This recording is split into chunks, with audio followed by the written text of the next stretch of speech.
I go to school half days on the job program, and I come out here on the farm and mow the grass and whatever other odd jobs Mama needs me to do. We call it a choose and cut operation. The people come out and they park and they just walk around and they choose a tree that they want and they cut it down and haul it out. We walk around with them. If they need help, we're there to help them. They just make a picnic and have a fun day out of it. The Lazy Acres Christmas Tree Farm in nearby Chunky, Mississippi, is another Virginia pine farm that offers the choose and cut service. At Lazy Acres, the whole family gets a ride in a motorized sleigh. The tree is chosen, cut, brought back, and baled for loading in the family car.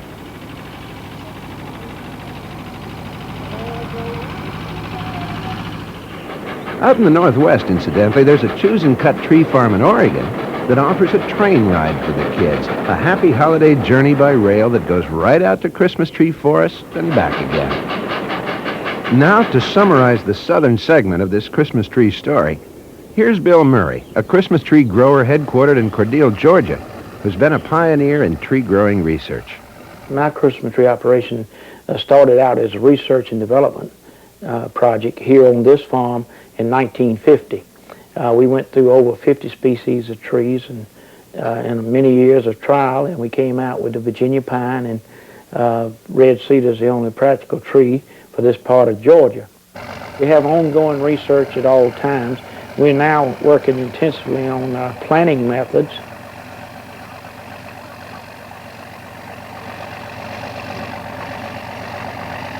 We have a tree harvesting machine, which is also used during the summer with different attachments as our tree shearing machine.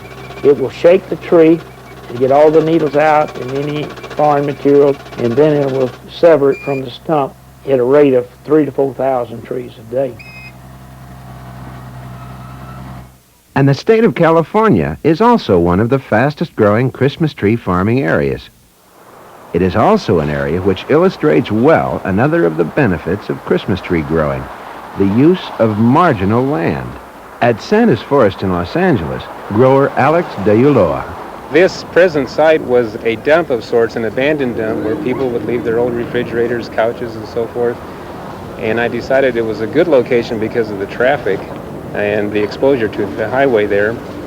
And so we started to clean it up, take everything away, plow the land, prepare it, and plant the trees. We have 7 acres here now, and the trees are all different sizes from 3 feet to 12 feet. And we average about 1,700 trees per acre.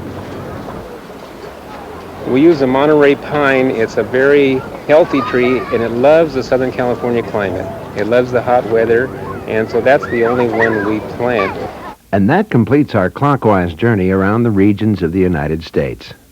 We've only had time to show you a quick sampling of how widespread the Christmas tree industry has become in this country, but there are still a few points we'd like to cover before our Christmas tree story comes to a close. First of all, remember the seed itself. None of this would be possible without the seed which starts it all. The seeds are selected from the cones of high-quality, mature trees. Joanne Butel in Sylva, North Carolina, takes the story from there.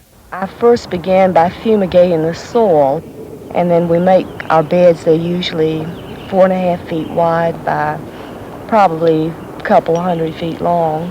And we rake the beds, and then we sow our seed.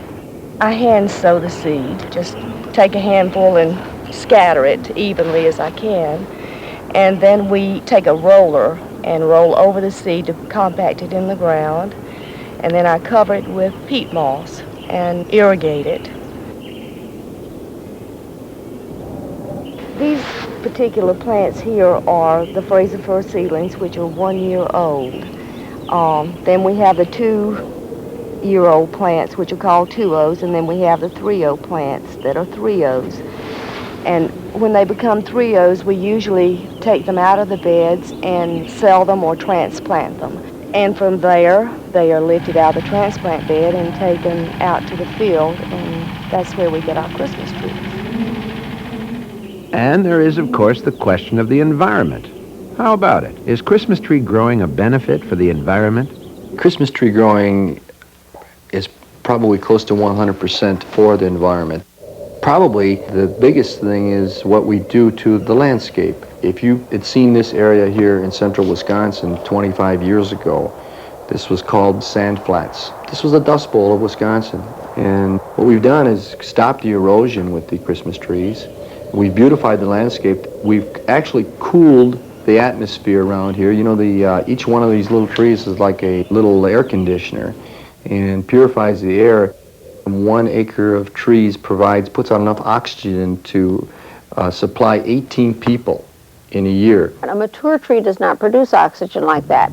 Now, our trees only get to be at the most 15 years old, and then they're harvested, and another tree goes in right alongside the stump that one was cut from. Once we just beautified the landscape and held the soil in place, we started providing cover for all the wildlife. Well, then how about the economy? How about employment? Is the Christmas tree industry good for commerce? Does it produce jobs?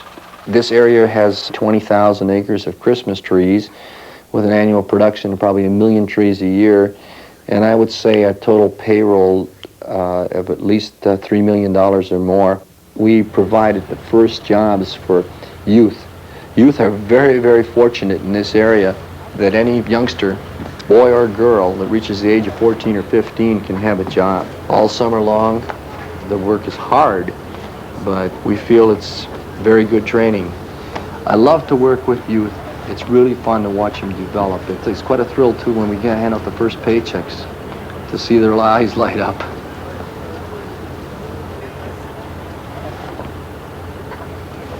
And out in the Pacific Northwest, Clifford Ritchie, owner of Spokane Helicopter Service, knows that Christmas tree growing has a beneficial effect on his adventurous business.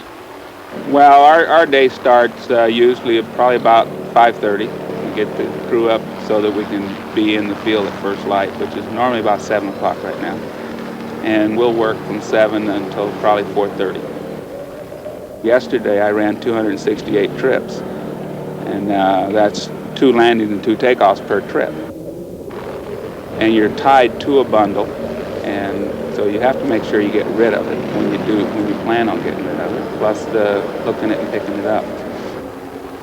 Over Beaver Creek, we were flying about 1 mile across the trees with it, so your depth perception has to be to where the bale is, high enough above the trees that you don't drag it through them on the way, and so it's quite demanding flying. Probably 90% of the people get up and go to a job they don't even like every day, and I think if you can enjoy what you do, that's fun. I've been doing it for 24 years and over 11,000 hours, so haven't lost the romance with it yet.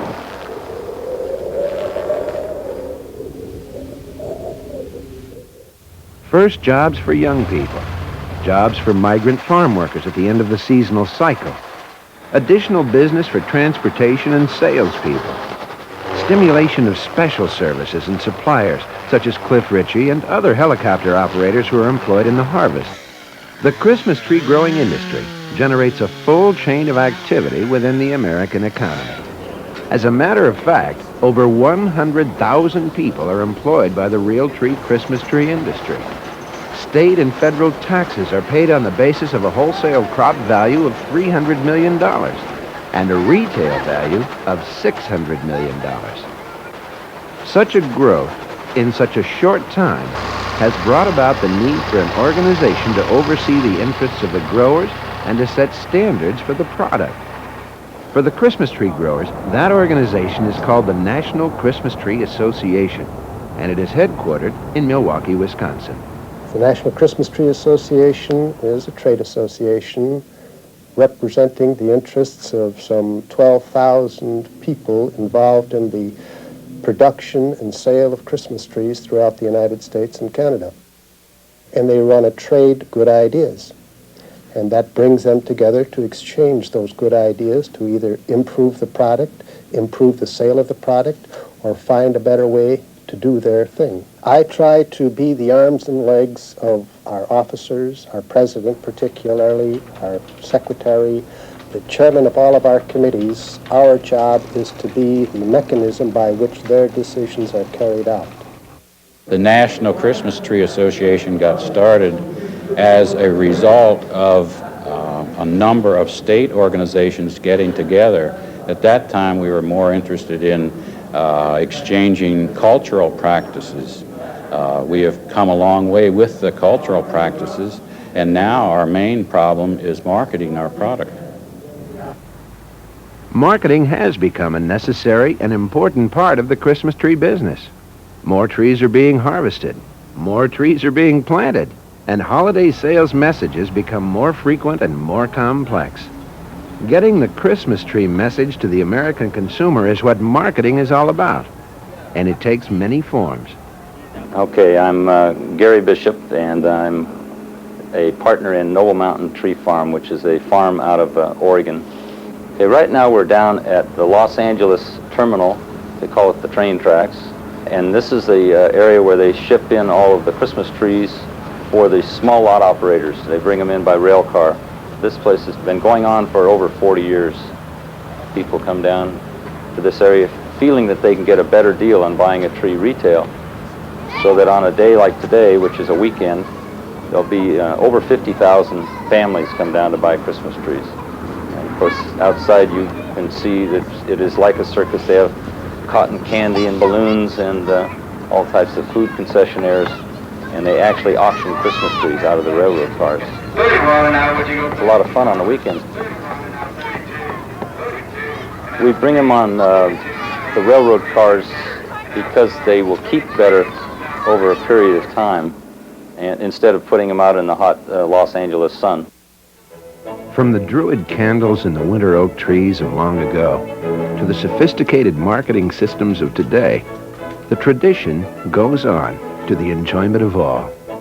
And the marketing of Christmas trees now brings the customer and the tree together in a host of intriguing ways and places. It helps to have a product that nearly everybody loves, and the people in the Christmas tree industry seem to reflect that enthusiasm. We work super hard when we're working, and you're working long hours, but I'm outside, which I love. It's so beautiful here. We have the green trees all around us, the balsam trees, and in the background, in the hills, we have the maples and the hardwoods, and in the fall of the year, it gets just beautiful. Just a nice, healthy life. So that's the end of our Christmas tree story. A brief look at an industry more complex and more diversified than most people realize. From the seed to the holiday season, it's a happy kind of business with a naturally beautiful product that brings pleasure to nearly all of us. So perhaps the point we made at the beginning is the main point after all. It is the end of the story that we remember most vividly. The Christmas tree, in all its finished splendor, decorated for the holiday celebration. A real tree with the fresh scent of green foliage, a messenger of life. And during its brief and glittering moment, it seems to be everywhere.